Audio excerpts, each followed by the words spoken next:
اللہ اکبر کبیرہ والحمد للہ کثیرہ وسبحان اللہ بکرۃ و اصیلا اللہم صلی علی محمد وعلی آل محمد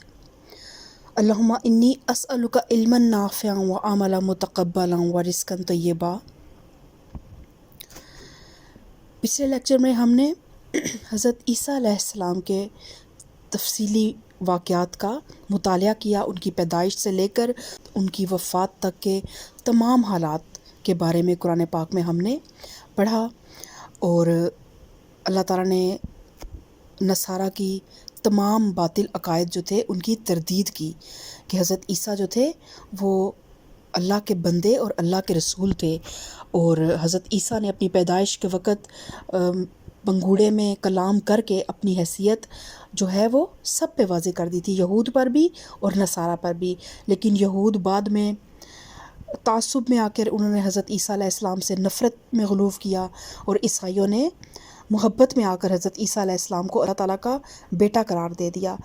تو یہیں پہ اللہ تعالیٰ اختتام کر رہا ہے ان آیات کے ساتھ، اور آج کے لیکچر میں ہم ان آیات کے علاوہ مزید جو ہے وہ کلالہ کے متعلق احکامات کا مطالعہ کریں گے، اور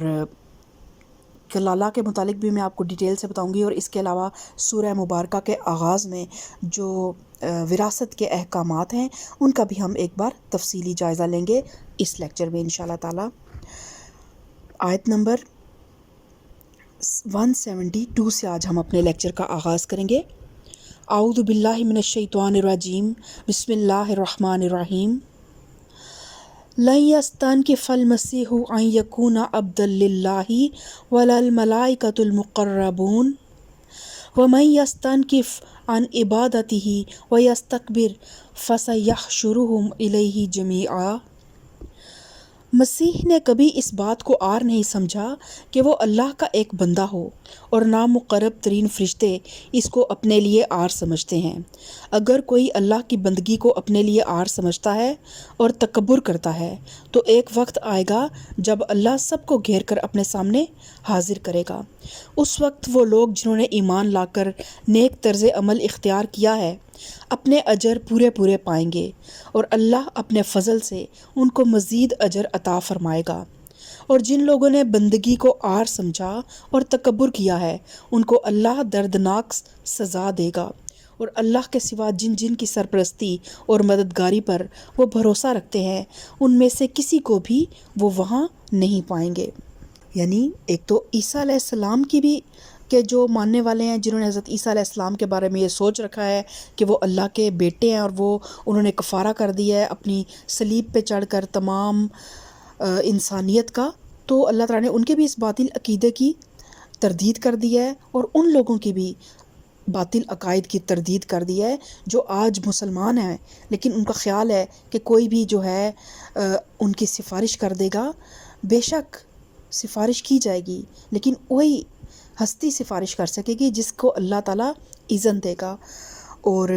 نبی کریم صلی اللہ علیہ وآلہ وسلم کی شفاعت اللہ تعالیٰ ہم سب کو نصیب فرمائے، لیکن نبی کریم صلی اللہ علیہ وآلہ وسلم کی شفاعت کے حقدار بھی وہی لوگ ہوں گے جو اس دنیا میں ان کی تعلیمات پر عمل کریں گے، ان کے اوپر نازل کیے ہوئے اس قرآن پر عمل کریں گے، ایمان لائیں گے، اور اس کی تعلیمات کے مطابق اپنی زندگی بسر کریں گے۔ اس کے علاوہ جو بھی ہم نے اپنے باطل خدا بنا رکھے ہیں، مزار اور قبریں اور یہ جو کچھ بھی ہے، یہ سب کچھ اللہ تعالیٰ خاک بنا کر اڑا دے گا، اور کوئی کسی کی سرپرستی نہیں کر سکے گا، اور کوئی بھی جن پر وہ بھروسہ رکھتے ہیں ان میں سے کسی کو بھی وہ وہاں نہیں پائیں گے۔ یا ایہا الناس قد جاءکم برہان من ربکم وانزلنا الیکم نورا مبینا۔ لوگو، تمہارے رب کی طرف سے تمہارے پاس دلیل روشن آ گئی ہے، اور ہم نے تمہاری طرف ایسی روشنی بھیج دی ہے جو تمہیں صاف صاف راستہ دکھانے والی ہے۔ اب جو لوگ اللہ کی بات مان لیں گے اور اس کی پناہ ڈھونڈیں گے ان کو اللہ اپنی رحمت اور اپنے فضل و کرم کے دامن میں لے لے گا، اور اپنی طرف آنے کا سیدھا راستہ ان کو دکھا دے گا۔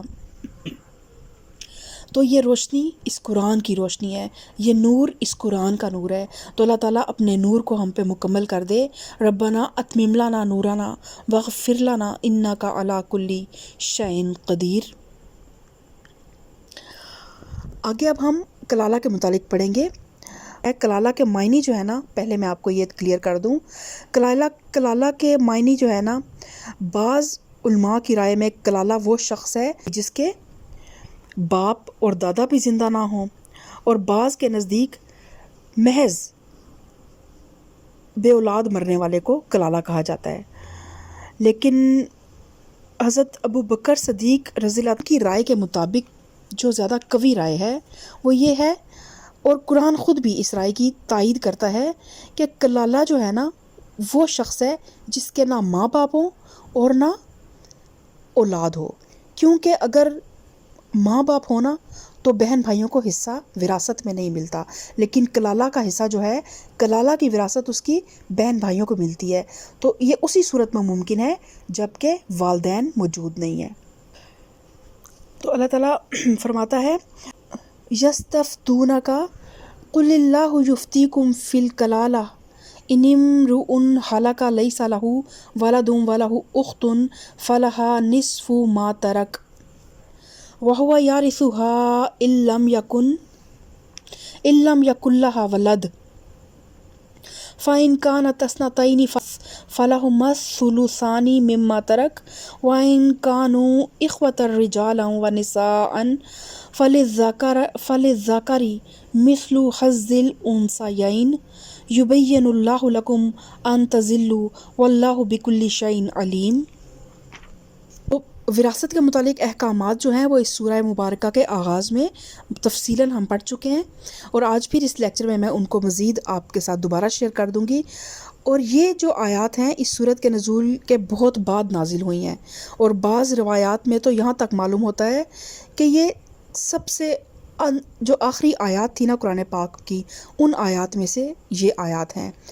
لیکن اگر یہ بیان صحیح نہ بھی ہو تو کم از کم اتنا ضرور ہے کہ یہ آیات یہ جو آیت ہے یہ تقریباً 9 ہجری میں نازل ہوئی، اور سورہ نساء جو ہے اس سے پہلے ایک مکمل سورت کی حیثیت سے پڑھی جا رہی تھی،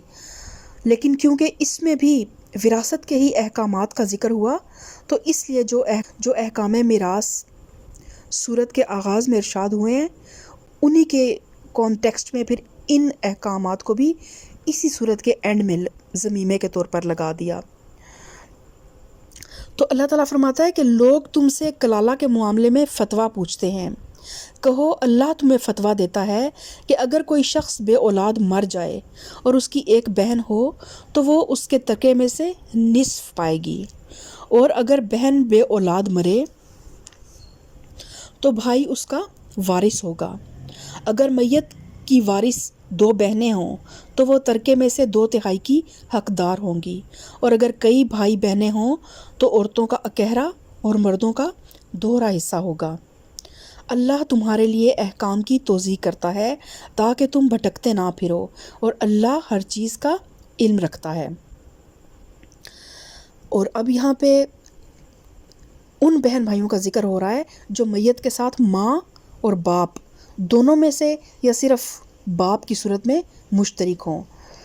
اگر بہن فوت ہوگی ہے نا تو بھائی اس کے پورے مال کا وارث ہوگا، جبکہ کوئی اور صاحب فریضہ نہ ہو، یعنی عورت کا شوہر بھی اگر موجود نہیں ہے تو پھر سارے کا سارا مال جو ہے وہ بھائی کو ملے گا، اور اگر کوئی صاحب فریضہ موجود ہو مثلا شوہر، تو اس کا حصہ ادا کرنے کے بعد باقی تمام تر کا بھائی کو ملے گا، اور اگر ایک بہن ہو تو اس کو نصف اس کا حصہ ہوگا، لیکن اگر 2 بہنیں ہوں تو پھر ان کا وہ ترکے میں 2/3 کی حقدار ہوں گی، اور اگر 2 سے زیادہ بہنیں ہوں تو بھی پھر یہی حکم ہوگا کہ وہ 2/3 میں ان کو 2/3 کی وہ حقدار ہوں گی، اس کو ان پہ برابر برابر تقسیم کر دیا جائے گا۔ تو وراثت کے متعلق سورہ نساء کی آیت نمبر ساتھ میں اللہ تعالیٰ نے سب سے پہلے وراثت کے احکامات اتارے تھے. اور حدیث میں آتا ہے کہ جب جنگ احد کے بعد حضرت سعد بن ربیع کی بیوی اپنی 2 بچیوں کو لیے ہوئے نبی کریم صلی اللہ علیہ وسلم کی خدمت میں حاضر ہوئیں تو انہوں نے عرض کیا کہ یا رسول اللہ، یہ سعد کی بچیاں ہیں جو آپ کے ساتھ احد میں شہید ہو گئے. ان کے چچا نے پوری جائیداد پر قبضہ کر لیا ہے اور ان کے لیے ایک حبہ تک نہیں چھوڑا. تو اب ان بچیوں کو کون نکاح میں لے گا؟ تو اس پر پھر یہ آیات نازل ہوئیں. تو اللہ تعالیٰ نے فرمایا کہ مردوں کے لیے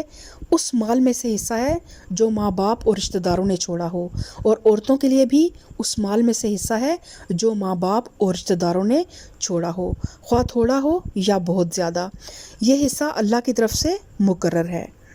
تو یہاں پر جو ہے نا واضح طور پر میراث کے کچھ قوانین بتائے گئے ہیں. ایک یہ کہ میراث صرف مردوں کا حصہ نہیں ہے بلکہ عورتیں بھی اس میں برابر کی حقدار ہیں.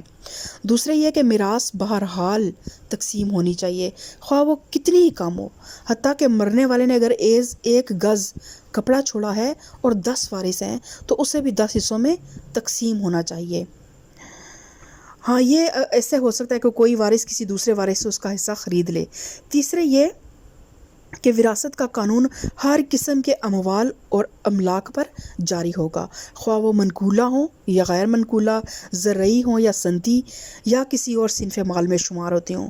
چوتھے سے یہ معلوم ہوتا ہے کہ میراث کا حق اس وقت پیدا ہوتا ہے جب فوت ہونے والا کوئی مال چھوڑ کر مرا ہو. اور پانچواں قاعدہ اس سے یہ نکلتا ہے کہ قریب تر رشتہ دار کی موجودگی میں بعید تر رشتہ دار وراثت میں حصہ نہیں پا سکتے. اور وراثت کے جو ہیں قوانین ان کا ہم ایک اجمالی سا جائزہ لے دیتے ہیں. اللہ تعالیٰ سورہ نساء آیت نمبر 11 میں فرماتا ہے یوصیکم اللہ فی اولادکم للذکر مثل حظ الانثیین. تمہاری اولاد کے بارے میں اللہ تمہیں ہدایت کرتا ہے کہ مرد کا حصہ 2 عورتوں کے برابر ہے.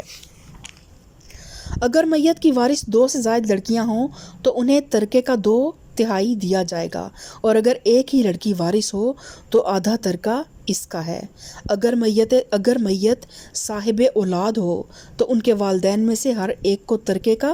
6واں حصہ ملنا چاہیے، اور اگر وہ صاحب اولاد نہ ہوں اور والدین ہی اس کے وارث ہوں تو ماں کو 3واں حصہ دیا جائے گا.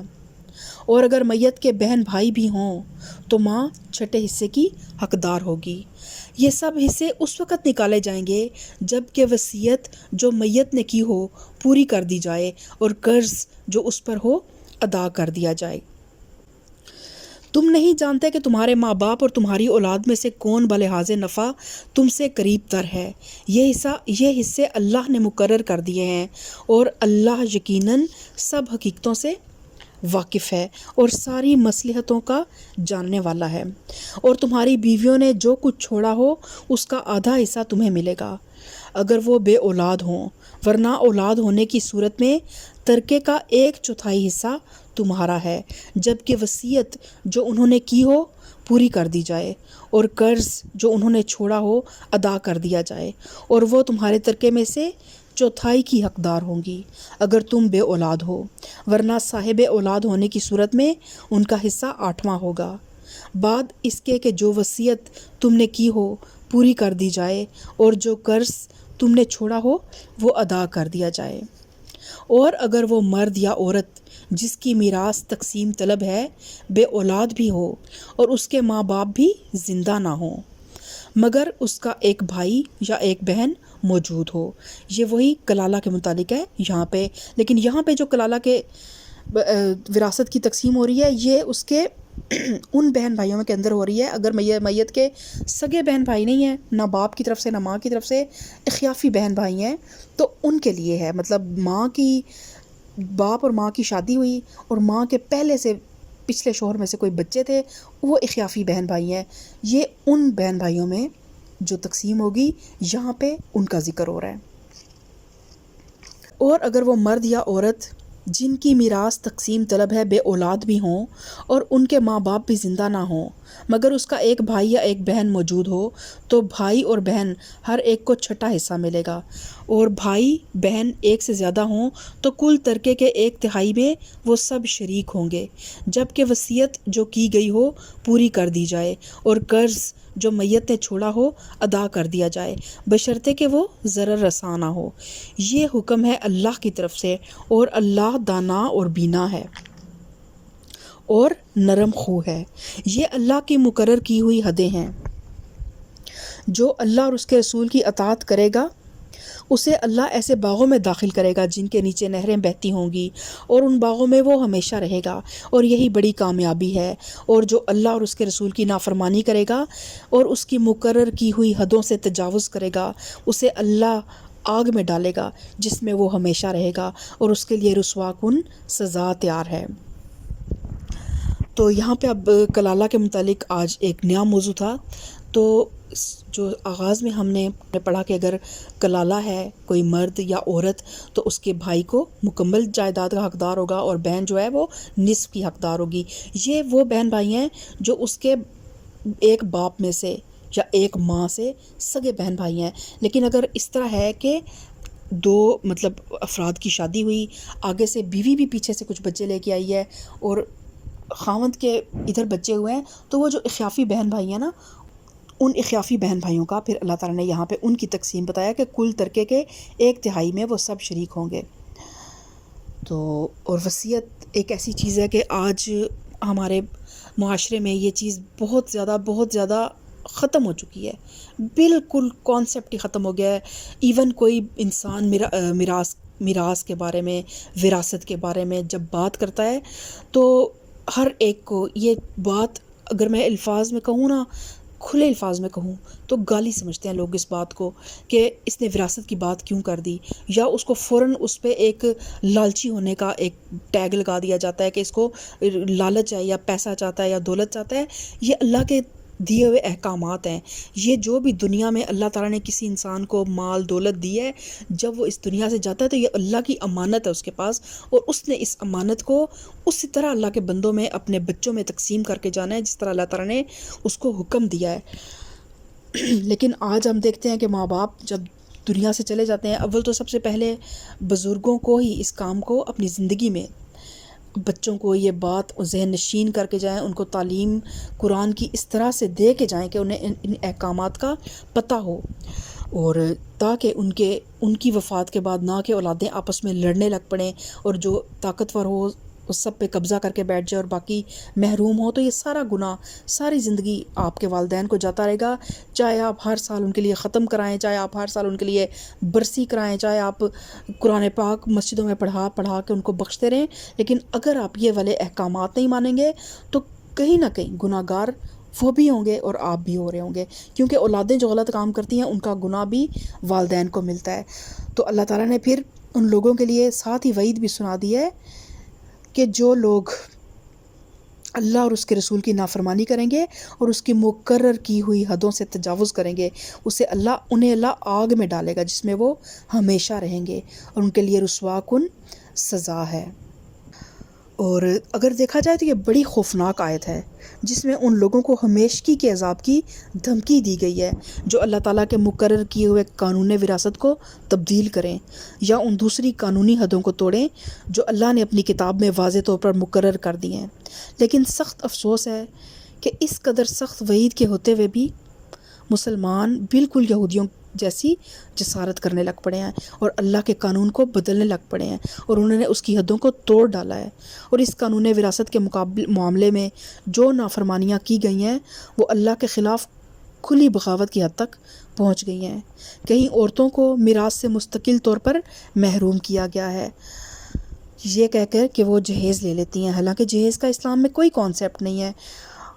اور کہیں صرف بڑے بیٹے کو میراث کا مستحق ٹھہرا دیا جاتا ہے، کہیں سرے سے تقسیم میراث ہی کے طریقے کو چھوڑ کر مشترک خاندانی جائیداد کا طریقہ اختیار کر لیا گیا ہے،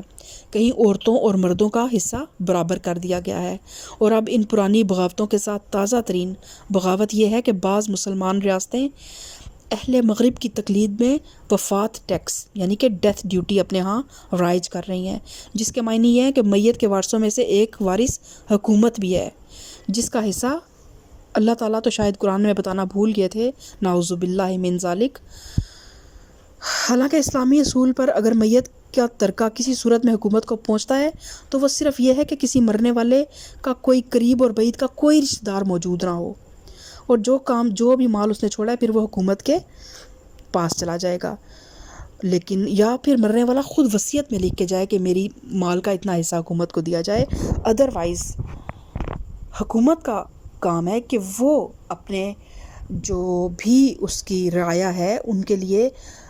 ان کو وہ کچھ سرو کرے کہ یہ رعایا ہی کی خون چوس چوس کے حکومتیں ان کے مرنے والوں سے بھی ٹیکس وصول کریں گی۔ تو اللہ تعالیٰ ہم سب کو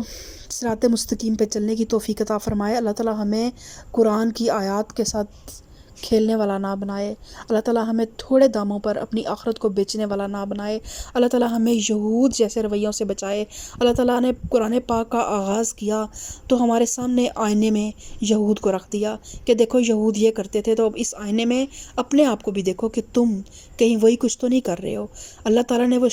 پوری قرآن پاک کے آخری سپارے تک اگر یہود کا ذکر کیا ہے تو وہ کیوں کیا ہے؟ اللہ تعالیٰ جسٹ ہمیں سٹوریز نہیں سنا رہا، اللہ تعالیٰ نے ہمیں عبرت دلائی ہے، ہمیں ان کی روش سے بچنے کے لیے ان کی ساری ہسٹری بتائی کہ وہ کیا کیا کرتے تھے۔ لیکن افسوس کہ آج امت مسلمہ یہود سے بھی کچھ اگلے سٹیپ لے رہی ہے۔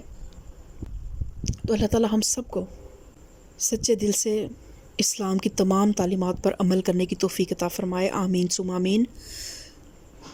سبحان ربک رب العزت عما یصفون وسلام علی المرسلین والحمد للہ رب العالمین۔